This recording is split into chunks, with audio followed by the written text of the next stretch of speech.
اعوذ باللہ من الشیطان الرجیم بسم اللہ الرحمن الرحیم۔ یہ واقعہ حضرت عزیر علیہ السلام کا ہے جو بنی اسرائیل کے ایک نبی ہیں۔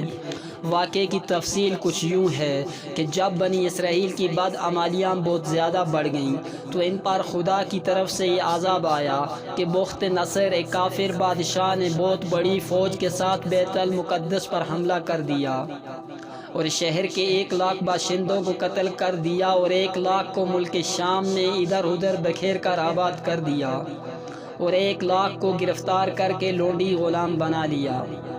حضرت عزیر علیہ السلام بھی انہی قیدیوں میں تھے۔ اس کے بعد اس کافر بادشاہ نے پورے شہر بیت المقدس کو توڑ پھوڑ کر مسمار کر دیا اور بالکل ویراں بنا ڈالا۔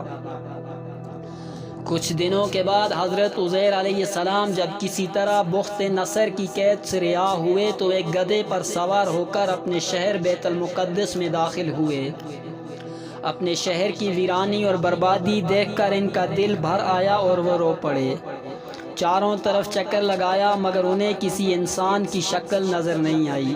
ہاں یہ دیکھا کہ وہاں کے درختوں پر خوب زیادہ پھل آئے ہیں جو پک کر تیار ہو چکے ہیں مگر کوئی ان پھلوں کو توڑنے والا نہیں ہے۔ یہ منظر دیکھ کر نہایت ہی حسرت و افسوس کے ساتھ بے اختیار آپ کی زبان مبارک سے یہ جملہ نکل پڑا کہ ایسی شہر کی بربادی اور ویرانی کے بعد بھلا کس طرح اللہ تعالیٰ پھر اس کو آباد کرے گا۔ پھر آپ نے کچھ پھلوں کو توڑ کر تناول فرمایا اور انگوروں کو نچوڑ کر اس کا شیرہ نوش فرمایا۔ پھر بچے ہوئے پھلوں کو اپنے جھولے میں ڈال لیا اور بچے ہوئے انگور کے شیرہ کو اپنی مشک میں بھر لیا اور اپنے گدھے کو ایک مضبوط رسی سے باندھ دیا اور پھر آپ ایک درخت کے نیچے لیٹ کر سو گئے اور نیند کی حالت میں آپ کی وفات ہو گئی۔ اور اللہ تعالیٰ نے درندوں پرندوں چرندوں اور جن و انسان سب کی آنکھوں سے آپ کو اوجھل کر دیا کہ کوئی آپ کو دیکھ نہ سکا، یہاں تک کہ 70 برس کا زمانہ گزر گیا۔ تو ملک فارس کے بادشاہوں میں سے ایک بادشاہ اپنے لشکر کے ساتھ بیت المقدس کے اس ویرانے میں داخل ہوا اور بہت سے لوگوں کو یہاں لا کر بسایا اور شہر کو پھر دوبارہ آباد کر دیا اور بچے کھچے بنی اسرائیل کو جو اطراف و جوانب میں بکھرے ہوئے تھے سب کو بلا بلا کر اس شہر میں آباد کر دیا اور ان لوگوں نے نئی عمارتیں بنا کر اور قسم قسم کے باغات لگا کر اس شہر کو پہلے سے بھی زیادہ خوبصورت اور بارونق بنا دیا۔ جب حضرت عزیر علیہ السلام کو پورے 100 برس وفات کی حالت میں ہو گئے تو اللہ تعالیٰ نے آپ کو زندہ فرمایا تو آپ نے دیکھا کہ آپ کا گدھا مر چکا ہے اور اس کی ہڈیاں گل سڑ کر ادھر ادھر بکھر چکی ہیں مگر تھیلے میں رکھے ہوئے پھل اور مشک میں رکھا ہوا انگور کا شیرہ بالکل خراب نہیں ہوا اور نہ پھلوں میں کوئی تغیر نہ شیرے میں کوئی بو باس یا بدمزگی پیدا ہوئی ہے۔ اور آپ نے یہ بھی دیکھا کہ اب بھی آپ کے سر اور داڑھی کے بال کالے ہیں اور آپ کی عمر وہی 40 برس ہے۔ آپ حیران ہو کر سوچو بچار میں پڑے ہوئے تھے کہ آپ پر وحی اتری اور اللہ تعالیٰ نے آپ سے دریافت فرمایا کہ اے عزیر آپ کتنے دنوں تک یہاں رہے؟ تو آپ نے خیال کر کے کہا کہ میں صبح کے وقت سویا تھا اور اب عصر کا وقت ہو گیا ہے۔ یہ جواب دیا میں دن بھر سے کچھ کم سوتا رہا۔ تو اللہ تعالیٰ نے فرمایا نہیں اے عزیر تم پورے 100 برس یہاں ٹھہرے رہے۔ اب تم ہماری قدرت کا نظارہ کرنے کے لیے ذرا اپنے گدھے کو دیکھو کہ اس کی ہڈیاں گل سڑ کر بکھر چکی ہیں اور اپنے کھانے پینے کی چیزوں پر نظر ڈالو کہ ان میں کوئی خرابی اور بگاڑ نہیں پیدا ہوا۔ پھر ارشاد فرمایا کہ اے عزیر اب تم دیکھو کہ کس طرح ہم ان ہڈیوں کو اٹھا کر ان پر گوشت پوست چڑھا کر اس گدھے کو زندہ کرتے ہیں۔ چنانچہ حضرت عزیر علیہ السلام نے دیکھا کہ اچانک بکھری ہوئی ہڈیوں میں حرکت پیدا ہوئی اور ایک دم تمام ہڈیاں جمع ہو کر اپنے اپنے جوڑ سے مل کر گدھے کا ڈھانچہ بن گیا اور لمحہ بھر میں اس ڈھانچے پر گوشت پوست بھی چڑھ گیا اور گدھا زندہ ہو کر اپنی بولی بولنے لگا۔ یہ دیکھ کر حضرت عزیر علیہ السلام نے بلند آواز سے کہا میں خوب جانتا ہوں کہ اللہ سب کچھ کر سکتا ہے اس کے بعد حضرت عزیر علیہ السلام شہر کا دورہ فرماتے ہوئے اس جگہ پہنچ گئے جہاں 100 برس پہلے آپ کا مکان تھا، تو نہ کسی نے آپ کو پہچانا نہ آپ نے کسی کو پہچانا۔ ہاں البتہ یہ دیکھا کہ ایک بہت ہی بوڑھی اور اپاہج عورت مکان کے پاس بیٹھی ہے، جس نے بچپن میں حضرت عزیر علیہ السلام کو دیکھا تھا۔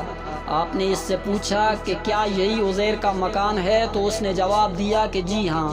پھر بڑھیا نے کہا عزیر کا کیا ذکر ہے، ان کو تو 100 برس ہو گئے ہیں کہ وہ بالکل ہی لاپتہ ہو چکے ہیں۔ یہ کہہ کر بڑھیا رونے لگی تو آپ نے فرمایا کہ اے بڑھیا میں ہی عزیر ہوں۔ تو بڑھیا نے کہا سبحان اللہ، آپ کیسے عزیر ہو سکتے ہیں؟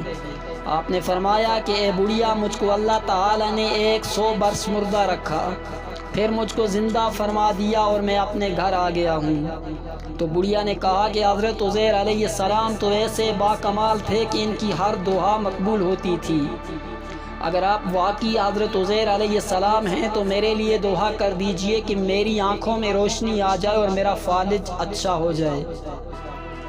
حضرت عزیر علیہ السلام نے دعا کر دی تو بڑھیا کی آنکھیں ٹھیک ہو گئیں اور اس کا فالج بھی اچھا ہو گیا۔ پھر اس نے غور سے دیکھا اور آپ کو پہچان لیا اور بول اٹھی کہ میں شہادت دیتی ہوں کہ آپ یقیناً حضرت عزیر علیہ السلام ہیں۔ پھر وہ بڑھیا آپ کو لے کر بنی اسرائیل کے محلہ میں گئی۔ اتفاق سے وہ سب لوگ ایک مجلس میں جمع تھے اور اسی مجلس میں آپ کا لڑکا بھی موجود تھا جو 118 برس کا ہو چکا تھا، اور آپ کے چند پوتے بھی تھے جو سب کے سب بوڑھے ہو چکے تھے۔ بڑھیا نے مجلس میں شہادت دی اور اعلان کیا کہ اے لوگو، بلا شبہ یہ حضرت عزیر علیہ السلام ہی ہیں، مگر کسی نے بڑھیا کی بات کو صحیح نہیں مانا۔ اتنے میں ان کے لڑکے نے کہا کہ میرے باپ کے دونوں کندھوں کے درمیان ایک کالے رنگ کا نشان تھا جو چاند کی شکل کا تھا۔ چنانچہ آپ نے اپنا کرتا اتار کر دکھایا تو وہ نشان موجود تھا۔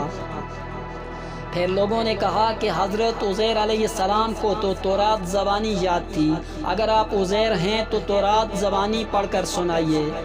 آپ نے بغیر کسی جھجک کے فوراً پوری تورات پڑھ کر سنا دی۔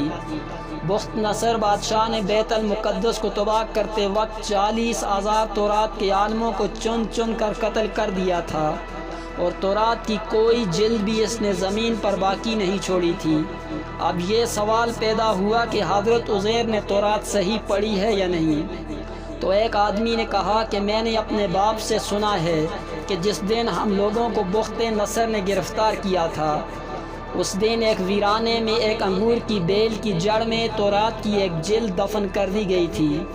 اگر تم لوگ میرے دادا کے انگور کی جگہ کی نشاندہی کر دو تو میں تورات کی ایک جلد برآمد کر دوں گا۔ اس وقت پتہ چل جائے گا کہ حضرت عزیر نے جو تورات پڑھی ہے وہ صحیح ہے یا نہیں۔ چنانچہ لوگوں نے تلاش کر کے اور زمین کھود کر تورات کی وہ جلد نکال لی، تو وہ حرف بحرف حضرت عزیر علیہ السلام کی زبانی یاد کی ہوئی تورات کے مطابق تھی۔ یہ عجیب و غریب اور حیرت انگیز ماجرا دیکھ کر سب لوگوں نے ایک زبان ہو کر یہ کہنا شروع کر دیا کہ بے شک حضرت عزیر